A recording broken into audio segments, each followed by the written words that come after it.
It's been more than 2 decades since the world watched in horror as Princess Diana's life was cut tragically short. The car crash in the Pont de l'Alma tunnel, Paris, on that fateful night, stunned millions. Headlines screamed tragedy. The nation mourned, and the world seemed to pause for a single moment, as if collectively holding its breath. But what if the truth behind her death was far more complicated than anyone realized? What if the story you thought you knew?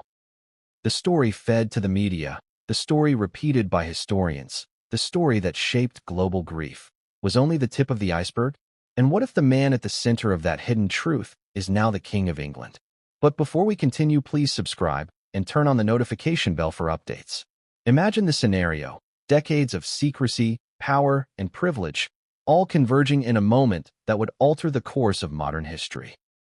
On the surface, King Charles appears as the heir who eventually ascended the throne, a man burdened by duty, responsibility, and public scrutiny.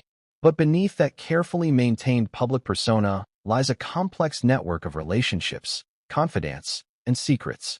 Among them is Nicholas Soames, Charles's closest friend and trusted confidant, a man whose proximity to the royal family gives him insight into events that the public has never, and perhaps will never, fully understand.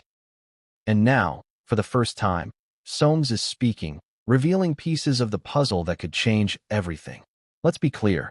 This isn't just another tabloid story or recycled rumor. These are revelations coming from someone who has witnessed events from the inside, someone who has lived in the corridors of power, someone who knows more than most could ever imagine. And what he claims about King Charles and Princess Diana's death is enough to make even the most skeptical pause and question. What really happened that night? The world remembers Diana as the people's princess, a woman whose warmth, compassion, and charisma captured hearts globally. She was a symbol of hope, vulnerability, and resilience, navigating life under an unrelenting microscope of royal protocol and media scrutiny. But that very same spotlight, shining so brightly on her, may have also cast long, dark shadows, shadows that hide truths some didn't want revealed. Why now, you might ask?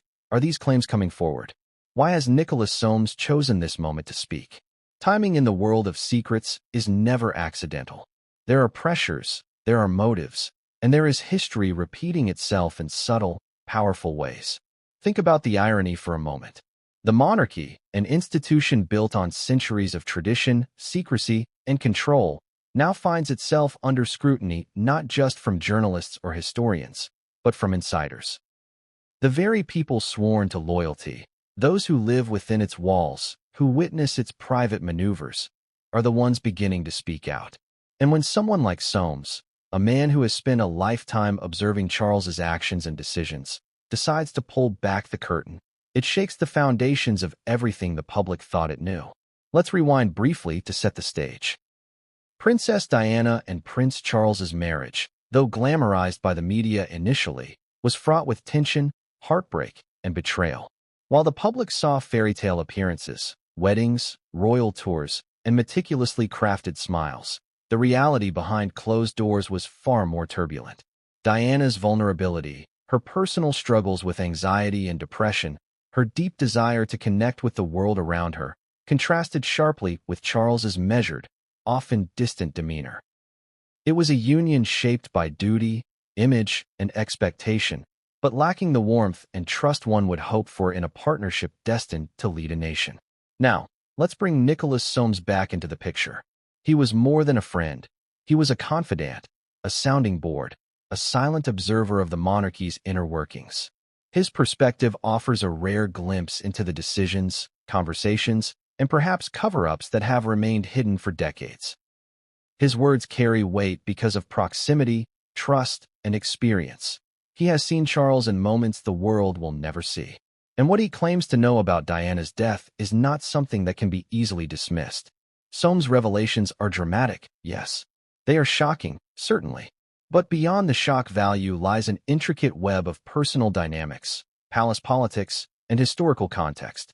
These claims force us to confront uncomfortable questions. Was Princess Diana's death truly an accident? Was there negligence, misjudgment, or even intention behind the events of that night?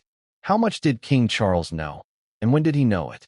And perhaps most importantly, why did it take so long for any insider to speak publicly about what really happened? The implications are staggering.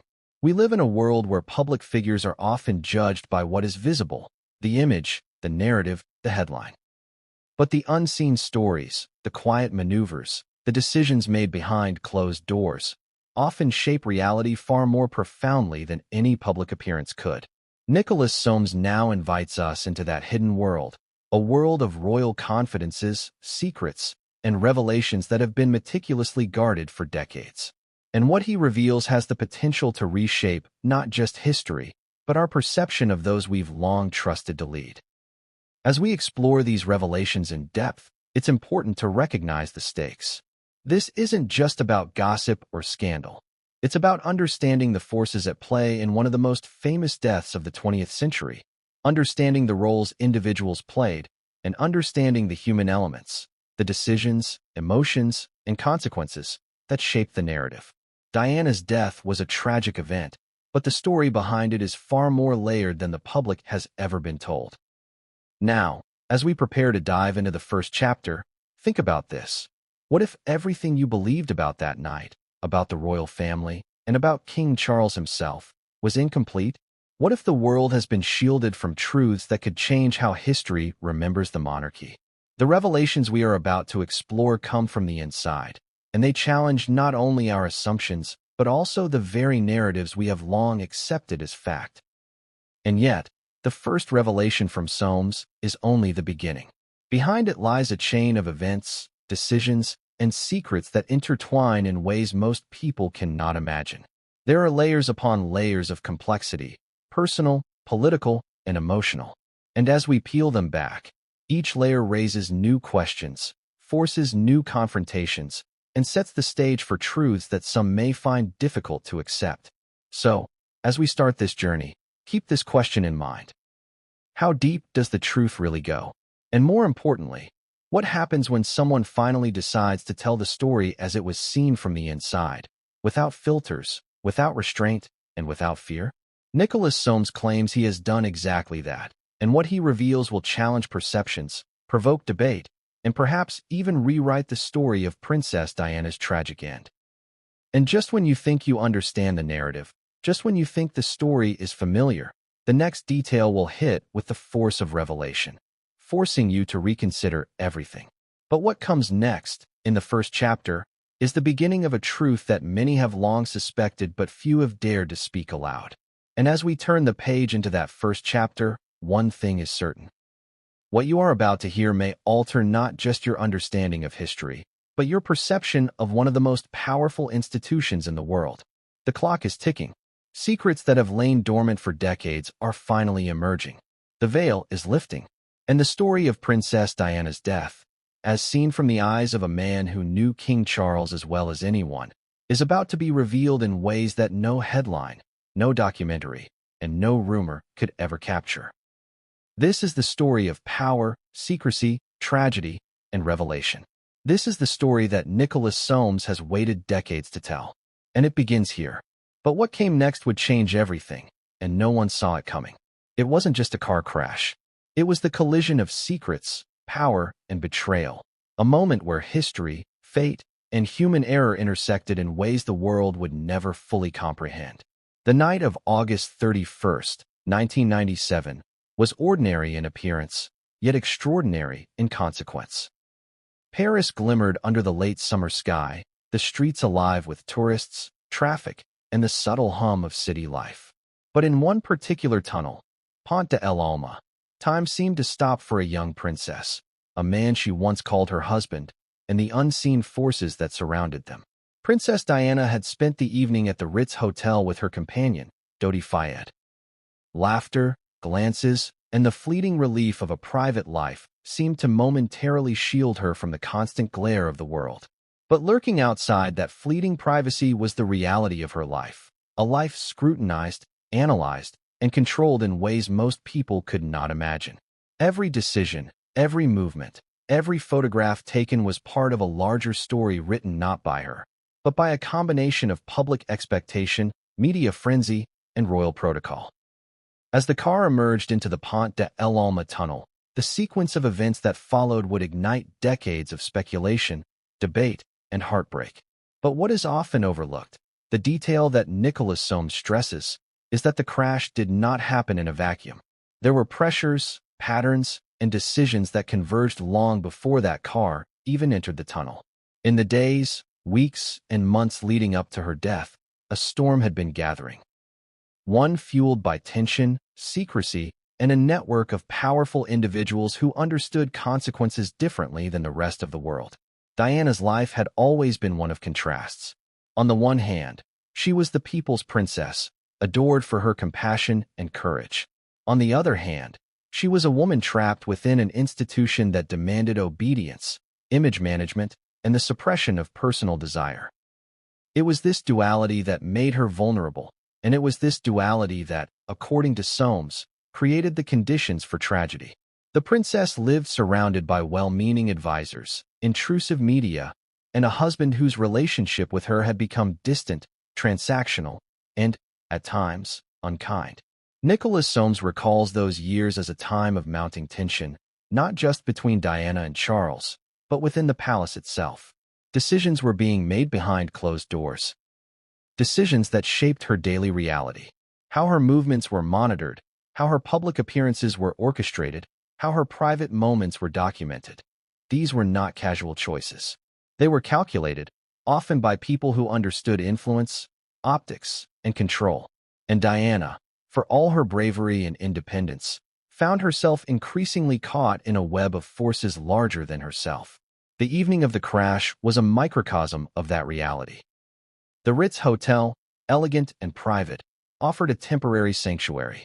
But even here, the pressures of Diana's life were inescapable. Paparazzi lurked nearby, their lenses capturing fleeting glimpses, their presence a constant reminder that she could never truly escape. The decision to leave, the choice of route, the timing, each was influenced by circumstance that Soames insists was shaped in part by forces Diana might never have fully understood. As the car sped through the tunnel, the details that would define conspiracy theories and public speculation began to unfold.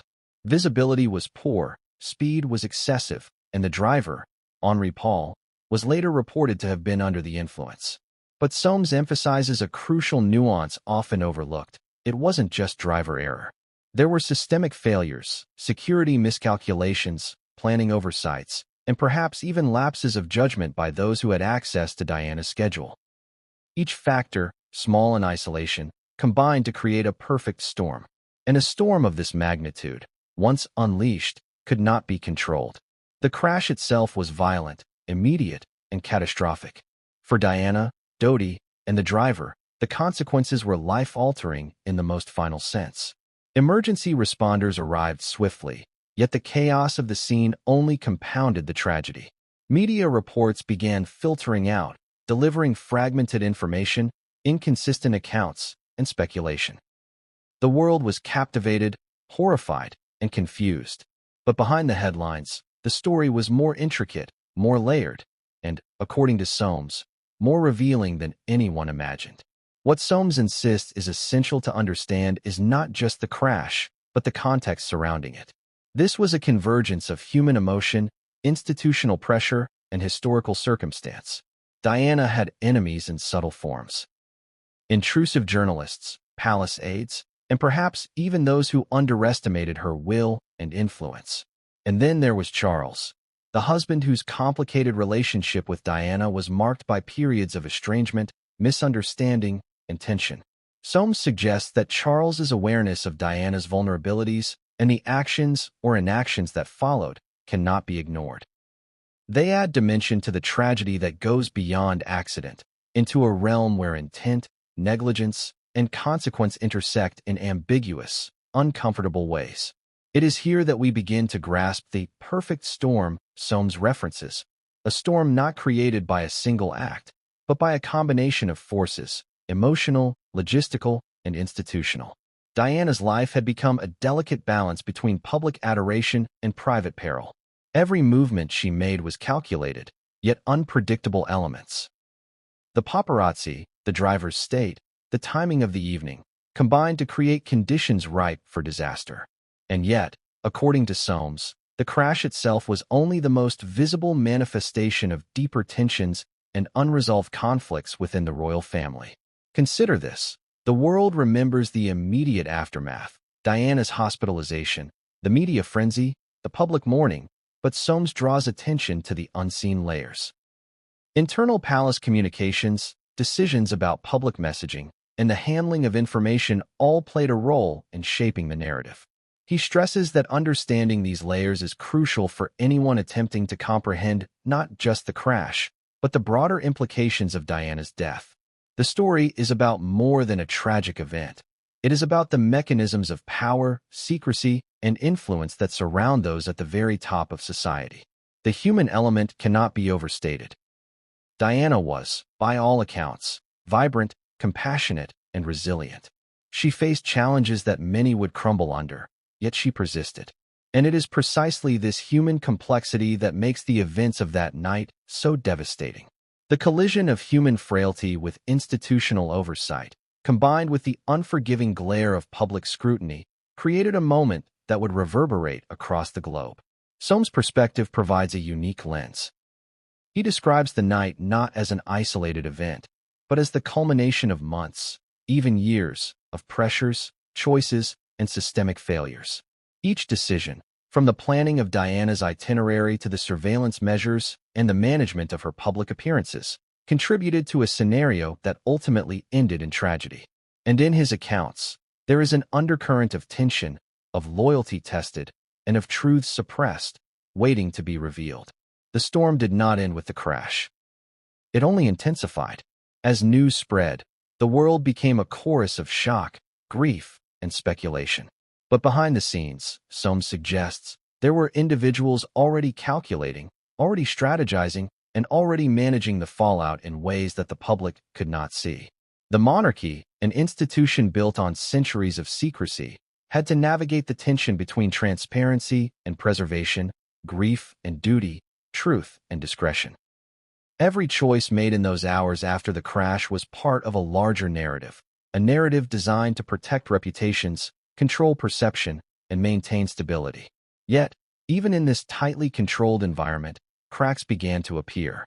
Leaks, inconsistencies, and anomalies suggested that the story presented to the public was incomplete. And it is in these cracks, according to Soames, that the real story begins to emerge.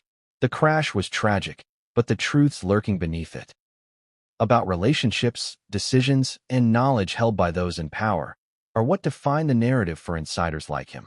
The night of August 31st was catastrophic, yes, but it was also revealing. It exposed vulnerabilities in the system, tensions within the monarchy, and the limitations of control when human lives intersect with institutional pressures. Soames' account forces us to ask questions that the public has long avoided. How much did King Charles know? When did he know it? And what actions, or inactions, contributed to the outcome? The perfect storm, then, is not a metaphor. It is a literal and figurative collision of forces, emotional, logistical, and political, that led to one of the most consequential deaths of the 20th century. And as we move forward into the following chapters, Soames' insights will begin to peel back the layers of secrecy, revealing a story far more complex than the world has ever imagined. But what came next would change everything. And no one saw it coming. Who exactly is Nicholas Soames, and why does his voice carry weight in a story as explosive and controversial as the death of Princess Diana? At first glance, Soames might appear to outsiders as just another figure in the constellation of Britain's elite, a politician, a loyalist, a man with connections spanning decades. But beneath the public persona lies a figure whose proximity to power, and to King Charles in particular, provides insight few others could ever claim. To understand the significance of his revelations, we must first understand the man himself. Nicholas Soames is more than a politician. He is a scion of a lineage steeped in history, a man who grew up within the orbit of influence, privilege, and expectation. His grandfather, Winston Churchill, cast a long shadow over his early life, instilling an awareness of both duty and public scrutiny. From a young age, Soames was immersed in a world where words mattered, where appearances could mask reality, and where loyalty was both currency and obligation.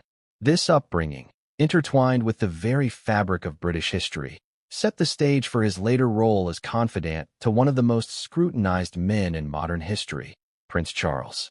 The friendship between Charles and Soames is long-standing, forged in the rarefied spaces of privilege and trust. They shared not only social circles, but a tacit understanding of what it meant to be close to the monarchy without being constrained by its more visible pressures. Soames became a man who could observe, advise, and speak candidly, sometimes bluntly, to Charles without fear of dismissal or reprisal. His position was unique. He was close enough to witness the inner workings of the royal household, yet sufficiently outside its formal hierarchy to retain perspective. Soames himself has often described his role as that of a trusted observer, a witness to conversations, decisions, and private moments few others ever saw. His proximity allowed him to see patterns, understand nuances, and recognize tensions before they manifested publicly. In the context of Diana's life and death, this insight is invaluable. He witnessed the strain in Charles and Diana's marriage, the subtle shifts in loyalty and influence among palace staff, and the ways in which public appearances often concealed private turmoil. What makes Soames' account particularly compelling is the credibility he brings to his claims. Unlike many commentators, conspiracy theorists, or media figures, he speaks from first-hand experience. He has been in the rooms where decisions were made, on the sidelines of conversations that determined public messaging, and within the quiet chambers where loyalty and discretion were tested. His observations are not second-hand. They are rooted in lived experience, in a context few outsiders could ever access. So why does Soames now speak out about Diana's death? Timing is everything. For decades, the royal family operated under the principle that silence was protection. Protecting reputations, preserving the institution, and maintaining control over narratives. But with Charles now king, and with the world's attention once again on the monarchy, Soames apparently feels compelled to reveal what he knows. His motivations may be complex, a combination of loyalty to history, respect for truth, and perhaps a desire to settle old accounts. But the result is a voice that cannot easily be ignored. From Soames' perspective, Diana's death is not simply a tragic accident. It is the culmination of pressures, decisions, and tensions that few understood at the time. He points to a combination of human error, institutional missteps, and interpersonal dynamics that together created circumstances in which tragedy became almost inevitable. In his telling, the crash was both a shocking event and a revealing one, a lens through which the vulnerabilities, choices, and hidden workings of the monarchy could be examined. Soames also provides context for understanding Charles's mindset during this period. Far from a distant or uncaring figure, Soames portrays Charles as a man caught between duty, emotion, and a complex network of relationships. The decisions Charles made, or failed to make, during Diana's life and after her death were shaped by pressures few outsiders could grasp. Expectations of royalty, scrutiny from the public, and the intricate, often contradictory counsel of those around him. Soames' insight illuminates these pressures, revealing a layer of human complexity behind the public persona. One of the most compelling aspects of Soames' account is his ability to provide a bridge between the public perception of events and the private realities that underpin them. Where newspapers saw a tragic car accident and the world saw a grieving princess, Soames saw a series of calculated decisions, miscommunications, and missed opportunities that together formed a narrative far more intricate, and perhaps far darker, than anyone had realized. His perspective challenges assumptions, raises uncomfortable questions, and reframes the events of that night in ways that demand attention. Beyond his insight into Diana and Charles, Soames also offers a glimpse into the palace itself, a world of formalities, hierarchies, and subtle power plays. He describes the ways in which information was controlled, the careful orchestration of public appearances, and the quiet, sometimes ruthless, management of narratives to preserve both image and authority. It is within this environment that the events surrounding Diana's death must be understood, and it is from this vantage point that Soames provides his revelations. Soames' decision to speak is, in itself, a significant event. For decades, he has remained largely silent, observing, analyzing, and perhaps waiting for the right moment to reveal what he knows. That moment is now. His voice brings clarity, authority, and nuance, cutting through layers of speculation and rumor to offer insights grounded in direct experience. And what he reveals has the power to challenge long-held beliefs about the monarchy, about Diana's death, and about the role of King Charles in both. But perhaps most striking is the way Soames frames his account. He does not merely recount events. He contextualizes them, highlighting the emotional, political, and human dimensions that are often lost in public retellings. He points to contradictions, uncovers hidden motivations, and exposes the tension between public perception and private reality. His storytelling is both intimate and authoritative, drawing the listener into a world few have seen, while simultaneously challenging them to reconsider everything they thought they knew. So, as we follow Soames' narrative, we begin to see Diana's death not as a singular tragedy, but as a nexus of forces, human, institutional, and historical, that collided in ways that were, perhaps, inevitable. And through his eyes, we glimpse the complex interplay of loyalty, power, and secrecy that defined the monarchy's response, shaping not only the events of that night, but the decades of interpretation and speculation that followed. Yet, even with this insight, questions remain. How much did Charles know, and when did he know it? What role did the palace machinery play in shaping the narrative? And why did it take so long for someone like Soames to come forward? These are the questions that will guide the chapters ahead, questions that demand answers, and questions that Soames begins to illuminate with unprecedented clarity.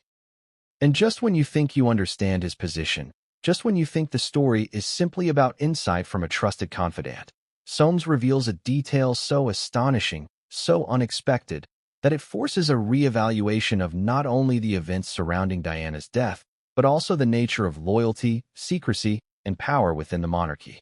But what came next would change everything, and no one saw it coming. Why did the world fall in love with her? What made Diana Spencer not just a princess, but a symbol, a phenomenon, an icon whose influence transcended borders, generations, and even the constraints of royalty itself? It wasn't simply her title, her beauty, or even her charity work, though all of these played a role. It was her humanity. She was flawed, vulnerable, courageous, and endlessly relatable. She was, in short, a paradox. A member of the royal family who never fully embraced the cold detachment that often accompanies such a position, yet one who had to navigate the rigid expectations of an institution that demanded conformity above all else. From the very beginning, Diana's life seemed marked by contradictions. A girl from a well-connected but not aristocratically elite family, she found herself suddenly thrust into global attention at the age of 19. The world watched her courtship with Prince Charles with bated breath, eagerly anticipating the fairy tale narrative, young love, royal duty, and a future queen. Yet, behind the smiling photographs and televised appearances, the story was far more complicated. Diana's early letters and private reflections reveal a young woman grappling with anxiety, self-doubt, and the immense pressure of becoming the center of the world's gaze almost overnight.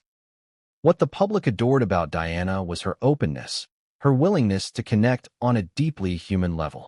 She walked among the sick in hospitals, held AIDS patients when the world feared contact, embraced children with disabilities, and shed tears publicly when confronted with suffering. In doing so, she did something remarkable. She humanized royalty. She bridged the gap between the untouchable elite and ordinary citizens. And while the world cheered, this very visibility made her a target for forces both within and outside the palace. The press quickly recognized the power of Diana's image. Tabloids and photographers followed her relentlessly, capturing moments both grand and intimate, often without her consent. Paparazzi became an omnipresent threat, their cameras a constant reminder that privacy was a luxury she could never afford. Diana, however, learned to navigate this scrutiny with a mix of grace, defiance, and strategic openness. She controlled narratives in small, deliberate ways, a charity visit here, a candid photograph there. But no amount of control could protect her entirely. The intrusion was constant, invasive, and sometimes dangerous. It's in this context that Soames' observations become particularly valuable. He recalls moments when Diana's public persona and private reality diverged sharply. On the surface, she appeared confident, radiant, and in control. Behind closed doors, however, she faced fear, isolation, and an acute awareness of the pressures surrounding her.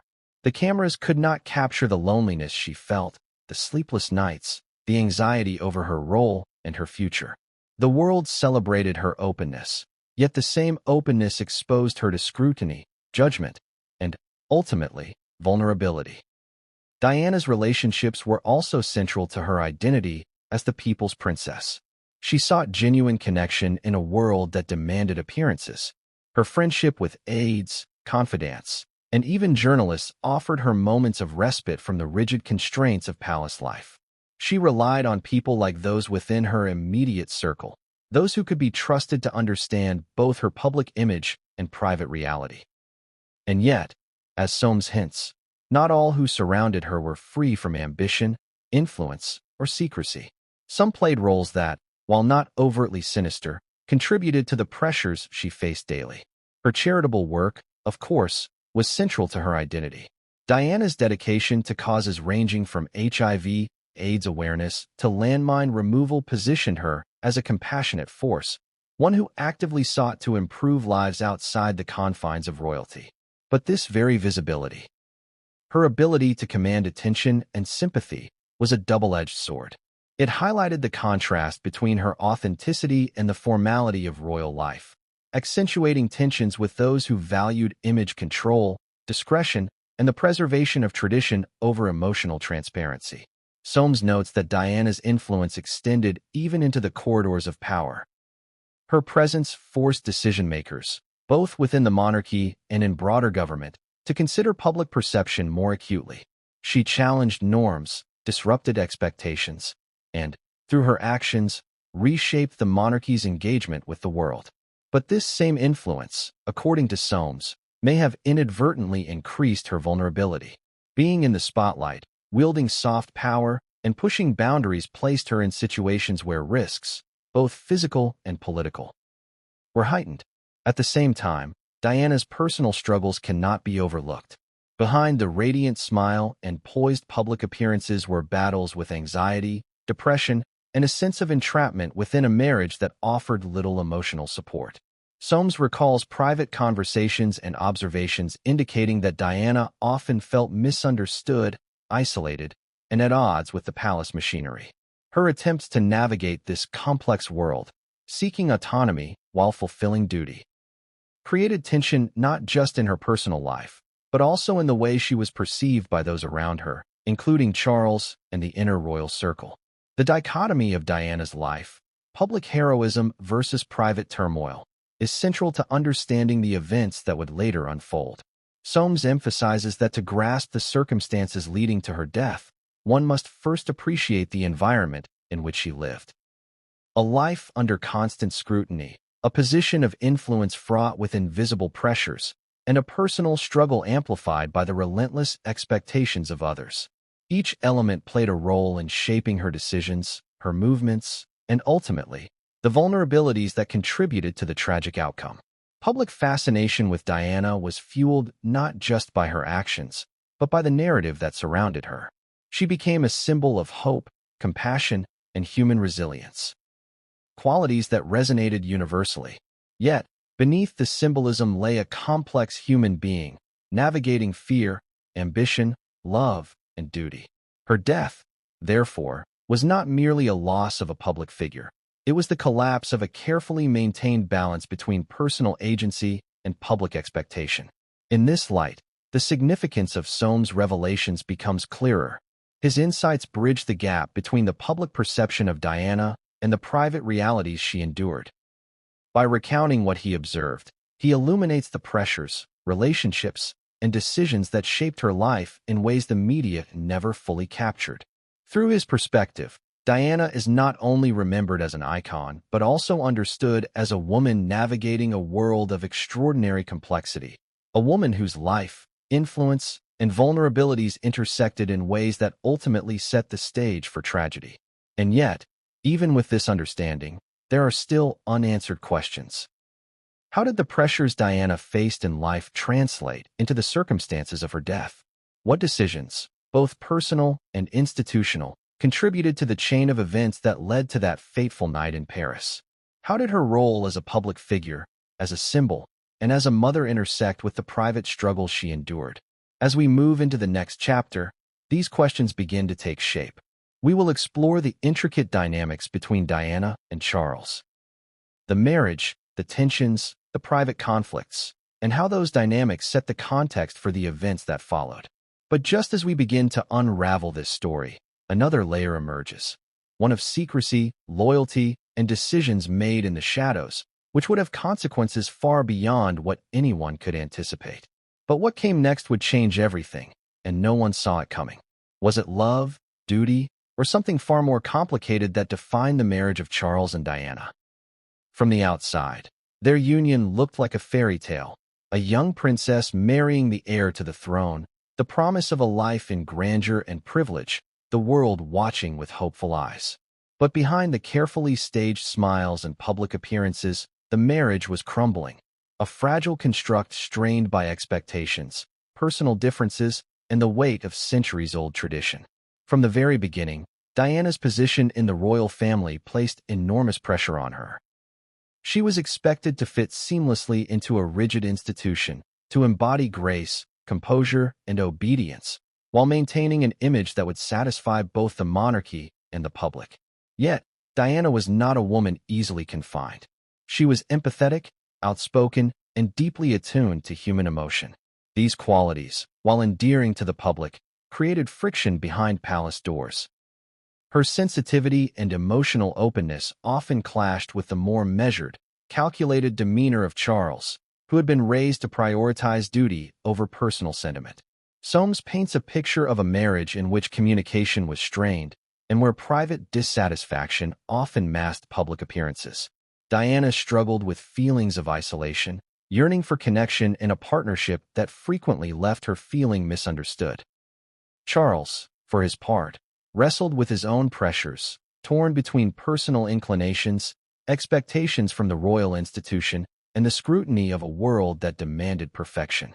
In many ways, they were trapped by circumstance, two individuals navigating roles shaped by history, obligation, and public perception.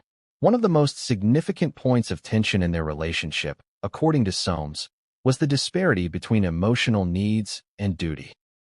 Diana sought affirmation, closeness, and understanding, while Charles prioritized duty, protocol, and the expectations of his role. This mismatch created a feedback loop of frustration, resentment, and emotional distance. Private disagreements, small at first, escalated over time, creating fissures in a marriage that the public was told to admire but that was, in reality, strained and fragile. Infidelity added another layer of complexity. Both Diana and Charles had extramarital involvements, which exacerbated feelings of betrayal and mistrust. Diana's public confessions and interviews and the media coverage of Charles's relationship with Camilla Parker Bowles added fuel to the fire, magnifying emotional wounds and creating a very public spectacle from very private pain. Soames notes that these dynamics were not mere gossip. They had real consequences for decisions, movements, and alliances within the royal household. Every choice, where Diana went, whom she spoke to, how she spent her time, was influenced by these relational tensions. Soames provides insight into Charles's mindset during this turbulent period. Far from indifferent, Charles was navigating a complex web of responsibilities, personal desires, and institutional pressures. His actions, or perceived inactions, must be understood in context. He was constrained by his role, yet criticized for the human failings that his position amplified. Diana's struggles were therefore intertwined with the broader pressures of monarchy, creating a situation in which personal and institutional conflicts collided. The pressures on Diana were immense. Her every movement was monitored, analyzed, and judged. Paparazzi and the press added constant external stress, while internal palace dynamics added subtler, yet equally potent, tension. Diana's life became a delicate balancing act, maintaining public favor while negotiating private turmoil, all while attempting to fulfill the role expected of her. According to Soames, the emotional toll was severe. She became increasingly anxious, restless, and aware of the precariousness of her position. Children added both joy and responsibility to the mix. William and Harry were young, and Diana's maternal instincts drove many of her decisions. Yet motherhood in the spotlight brought additional scrutiny. Her efforts to provide her children with love, attention, and normalcy were often complicated by the demands of duty and the pervasive public gaze. Soames emphasizes that these pressures intensified her sense of vulnerability, shaping not only her daily life, but also the broader trajectory of her choices. Soames recalls incidents illustrating the delicate balance of power and emotion in the royal household. Meetings, communications, and decisions were often layered with unspoken tension. Courtiers and aides acted with caution, aware of both public perception and the private dynamics of Charles and Diana's relationship. Every event, every official engagement became a performance, a negotiation, and, at times, a battleground for influence. The unraveling of the marriage also had broader implications. Diana's public persona, amplified by the media, highlighted the contrast between her authenticity and the perceived rigidity of the monarchy. Her empathy, emotional transparency, and willingness to connect with ordinary people were celebrated, yet they also created friction with the internal mechanisms of royal protocol. Soames observes that the institution was ill-prepared to manage the tension between Diana's personal expression and its demand for controlled image. This tension is central to understanding the events that would follow. Diana's death cannot be separated from the dynamics of her marriage. Emotional estrangement, relational complexity, and the pressures of duty created conditions in which both personal vulnerability and institutional vulnerability were heightened. The cracks in the relationship were not merely personal. They were amplified by the media, by public expectation, and by the pressures inherent in royal life. Soames' account illuminates these dynamics with nuance. He does not present Charles as villain nor Diana as flawless. Instead, he portrays a marriage defined by human imperfection, institutional constraint, and conflicting priorities. These elements, he suggests, are crucial for understanding the broader context of Diana's life and, ultimately, the circumstances surrounding her death. In this chapter, we begin to see the convergence of personal and institutional pressures, a collision of human emotion and historical expectation. The unraveling of the marriage was more than a private tragedy. It was a catalyst for events that would ripple outward, affecting decisions, movements, and, eventually, the fateful night in Paris. Every tension, every misunderstanding, every private conflict contributed to the storm that Soames now begins to reveal. And just when it seems the path is clear, another layer of secrecy emerges, one that places not just the individuals but the entire institution of the monarchy at the center of questions, suspicions, and forces that few could control. But what came next would change everything, and no one saw it coming. To understand what happened to Princess Diana, one must look beyond her personal life and into the hidden world of the royal inner circle. This is a world of privilege, influence, and secrecy. A network of advisors, confidants, aides, and officials whose decisions shape not only the public image of the monarchy, but also its private reality. According to Nicholas Soames, understanding this inner circle is crucial to understanding the pressures Diana faced, the decisions that were made on her behalf, and the complex web of dynamics that surrounded her every move.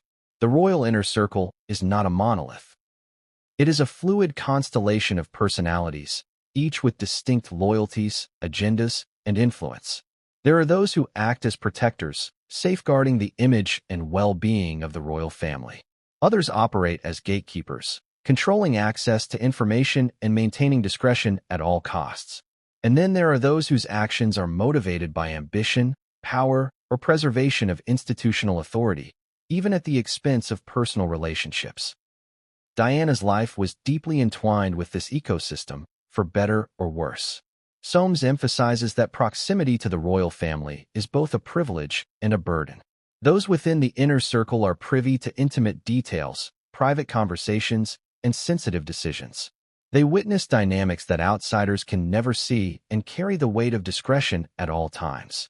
Loyalty is the currency of this world, and the consequences of missteps, perceived or real, can be far-reaching.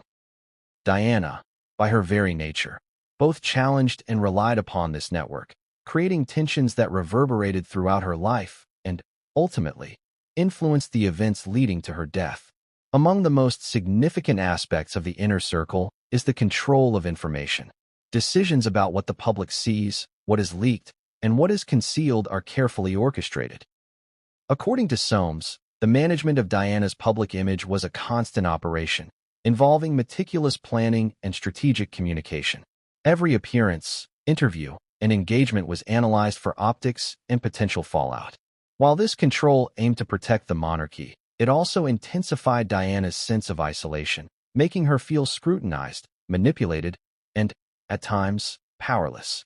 The inner circle also includes individuals responsible for security, logistics, and planning. Their role is to anticipate risks, manage threats, and ensure the safety of the royal family.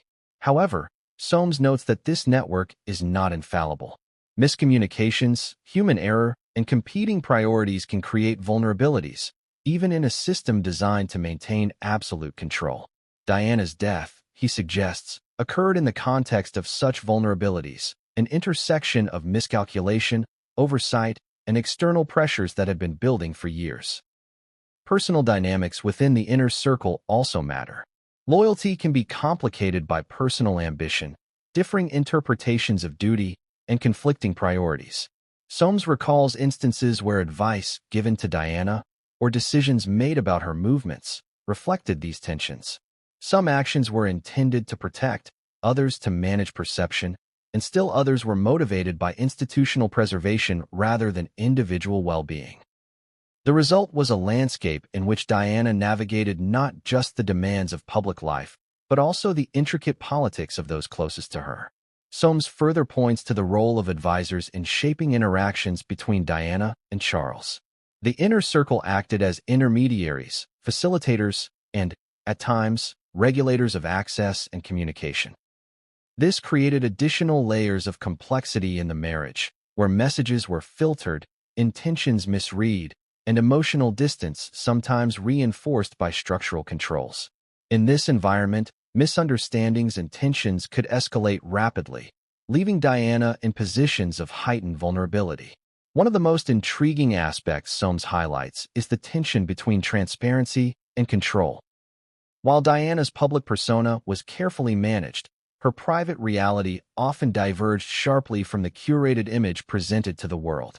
This gap between appearance and reality created friction, fueled speculation, and, according to Soames, contributed to decisions that would later become critical in the events of August 31, 1997. The inner circle's influence was omnipresent, shaping not just what Diana experienced, but also how her experiences were recorded, interpreted, and controlled. Another key element is the intersection of personal relationships with institutional obligations. Many within the inner circle had long-standing connections to both Charles and Diana, making loyalty a complex and sometimes contradictory force. Friendships, alliances, and obligations were constantly negotiated against the backdrop of duty, discretion, and historical precedent. Soames suggests that this complexity played a subtle yet profound role in how decisions were made, particularly those affecting Diana's safety, mobility, and public engagement. Soames also emphasizes the role of secrecy as a governing principle within the inner circle. Knowledge is power, and discretion is paramount. Individuals who witness private moments, confidential discussions, and sensitive decisions are bound by unspoken codes, often for life. Diana's life, Soames argues, was profoundly shaped by the tension between the visibility demanded by her public role and the secrecy imposed by those around her. This tension, in turn, created vulnerabilities that would have far-reaching consequences. In understanding the royal inner circle, we also come to appreciate the challenges faced by those attempting to navigate its dynamics. Decisions are rarely straightforward. They involve balancing human emotion, institutional priorities, and the unpredictable variables of public attention. Soames points to examples where well-intentioned actions had unintended consequences, shaping not just Diana's life but the narrative that surrounded her. These subtle shifts, compounded over time, created a landscape in which tragedy could emerge unexpectedly. The influence of the inner circle extends beyond day-to-day management to crisis response. In the aftermath of significant events, whether scandals, public controversies, or accidents, the inner circle becomes the engine driving communication, mitigation, and preservation of reputation. Soames argues that the handling of Diana's death, from immediate response to long-term narrative control, was deeply influenced by this network. Understanding their role is therefore essential to understanding the broader story. So, as we examine the events leading to Diana's death, it becomes clear that the royal inner circle was not just a backdrop, but an active participant in shaping circumstances. Their influence, decisions, and constraints created conditions that intersected with Diana's vulnerabilities, the pressures of her marriage, and the relentless scrutiny of the public. Every movement, engagement, and decision was filtered through a complex web of loyalty, secrecy, and institutional necessity. Yet, even with this knowledge, there remains a central question. How did the inner circle's influence, intended to manage, protect, and control, intersect with the events of that fateful night in Paris? According to Soames, the answer lies in a combination of human error, systemic misjudgment, and decisions made behind closed doors, decisions whose consequences would ripple far beyond what anyone could have anticipated. And just when it seems the layers of secrecy are impenetrable, Soames begins to reveal details that suggest the inner circle's involvement in shaping events was more direct, more consequential, and far more shocking than the public has ever imagined. But what came next would change everything, and no one saw it coming. August 31st, 1997. A date etched into global memory, the night that transformed grief into speculation, mourning into conspiracy, and tragedy into a story that would haunt the world for decades. But Nicholas Soames insists that the events of that night cannot be understood in isolation. The crash, horrifying as it was the culmination of months of tension, decisions, and circumstances that converged in a single, devastating moment. To understand it fully, we must dissect not only the timeline but the context. The choices, the people, and the unseen pressures that shaped that fateful evening. Diana had spent the evening with Dodi Fayed at the Ritz Hotel in Paris. Laughter, conversation, and fleeting moments of privacy marked the hours before their departure. Yet even in these small, seemingly ordinary moments, the shadows of Diana's life loomed large. The paparazzi waited outside, their cameras poised to capture any glimpse of movement, any momentary slip. Security was present but constrained, operating within a system of protocols that, while designed to protect, also had blind spots. According to Soames, these layers of control were both protective and precarious, creating conditions where vulnerability could unexpectedly emerge. As the couple left the hotel and entered the Pont de l'Alma tunnel, the sequence of events unfolded with terrifying rapidity. Henri Paul, the driver, was reportedly impaired, a fact that alone has been the focus of endless investigation and speculation. The car accelerated, navigating the tunnel at high speed. Photographs captured by paparazzi moments before the crash showed the vehicle weaving and accelerating, a harbinger of disaster. But Soames stresses that attributing the tragedy solely to driver error ignores the broader web of influences that shaped the night: the planning, the security lapses, and the pressures surrounding Diana and Dodi's movements. Inside the car, Diana and Dodi were unprepared for what was coming. Seat belts were reportedly not fastened, a detail that has fueled countless debates about preventability. The combination of speed, impaired judgment, and lack of restraint resulted in a violent impact with the tunnel's concrete pillars. Emergency response was swift, yet the devastation was immediate. Diana and Dodi were critically injured, while bodyguard Trevor Rees-Jones survived, the only passenger with a chance to recount the chaotic moments inside the car. Soames' account draws attention to the layers of human and institutional error that intersected that night. Security arrangements, paparazzi presence, and timing all converged in a perfect storm. Each factor, small in isolation, magnified the consequences when combined. For Soames, the night represents not just a personal tragedy, but a window into the vulnerabilities inherent in the royal lifestyle, the ways in which public exposure, institutional constraints, and private decisions interact to produce unforeseen outcomes. The immediate aftermath was chaotic. Emergency services arrived, journalists swarmed, and the world was thrust into collective shock. Media coverage was relentless, often contradictory, and sometimes sensationalized. Soames emphasizes that the palace's response in these hours was as much about damage control as it was about concern for Diana's well-being. Every statement, every carefully crafted communication, was filtered through a network of advisors who balanced truth, perception, and institutional preservation. Within hours, the death of Dodi Fayed was confirmed, and Diana's condition was reported as critical. Hospitals were alerted, medical teams mobilized, and the public began to grasp the magnitude of the tragedy.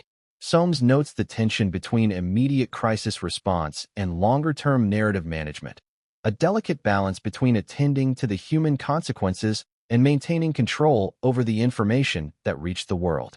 Even as news spread globally, questions emerged. Why were seat belts not fastened? Why was the car traveling at such high speed? Why did the security measures fail to prevent paparazzi intrusion? Each question sparked speculation, investigation, and controversy. Soames points out that these questions cannot be answered fully without considering the systemic pressures, the human errors, and the broader dynamics that converged that night. The crash was not merely an accident. It was the intersection of multiple failures, choices, and circumstances, each amplifying the others. The public response was immediate and visceral. Grief turned into scrutiny, speculation into conspiracy. How could a princess, so beloved and so protected, perish in such a way? Theories abounded, fueled by incomplete information, sensationalized reporting, and the natural human desire to find patterns in chaos. Yet, according to Soames, many of these theories missed the crucial context, the interplay of personal relationships, institutional pressures, and real vulnerabilities that shaped Diana's final hours. Soames' revelations also hint at the role of Charles during these hours, a figure caught between public expectation, personal emotion, and institutional responsibility. How did he react? What did he know? When did he know it? These questions have been central to speculation for decades, and Soames' insights provide a rare window into the pressures, decisions, and internal deliberations that defined Charles's response. They are a reminder that even those closest to Diana were navigating complex, high-stakes circumstances under immense scrutiny. Beyond the immediate crisis, the night's events exposed the fragility of safety protocols, the limits of control, and the human costs of living under constant observation. Diana's life, like her death, was mediated by systems designed to protect, yet inherently vulnerable to failure. Soames' account underscores this duality. The same systems that offered security also contributed to exposure, creating conditions where tragedy could unfold with terrifying inevitability. Yet, even with this understanding, Soames insists there is more to consider. The crash, while devastating, is only the most visible element of a broader narrative, a narrative that includes decisions made weeks and months in advance, relationships fraught with tension, and pressures that few outside the inner circle could ever grasp. To understand what truly happened, one must examine not just the crash but the convergence of factors that made it possible, and the hidden knowledge held by those in proximity to power. And just when the world believed the night's horror was fully understood, Soames reveals a detail so unexpected, so startling, that it challenges conventional understanding of the tragedy. It is a revelation that reframes the entire event, suggesting layers of complexity, intention, and awareness that have long been overlooked. But what came next would change everything, and no one saw it coming. The world demanded answers. The death of Princess Diana was not just a personal tragedy. It was a global event, a seismic shock that shook institutions, governments, and the public alike. But as Nicholas Soames observes, the official investigations that followed revealed far more about the fragility of systems and the limits of truth than about the crash itself. What began as a straightforward inquiry quickly became a labyrinth of conflicting evidence, public skepticism, and allegations that would fuel speculation for decades. The French authorities were first on the scene. Their investigation focused on immediate causes: the driver's state, the speed of the vehicle, and the involvement of the paparazzi. The initial reports concluded that the combination of Henri Paul's intoxication, high speed, and the aggressive pursuit by photographers led to the fatal crash. It seemed simple, even clinical, yet the world was unconvinced. For many, the explanation left too many gaps, unanswered questions, and troubling inconsistencies. British authorities soon became involved. Scotland Yard's Operation Paget, launched years later, was tasked with reviewing claims of conspiracy, foul play, and negligence. Thousands of documents, witness testimonies, and forensic analyses were examined in painstaking detail. Soames points out that even within this seemingly thorough process, the investigation was constrained by layers of bureaucracy, institutional interests, and limitations in access to critical information. The complexity of the case, coupled with its global attention, made it nearly impossible to navigate without friction. One of the most controversial aspects of the investigation involved the role of the royal family, and King Charles in particular.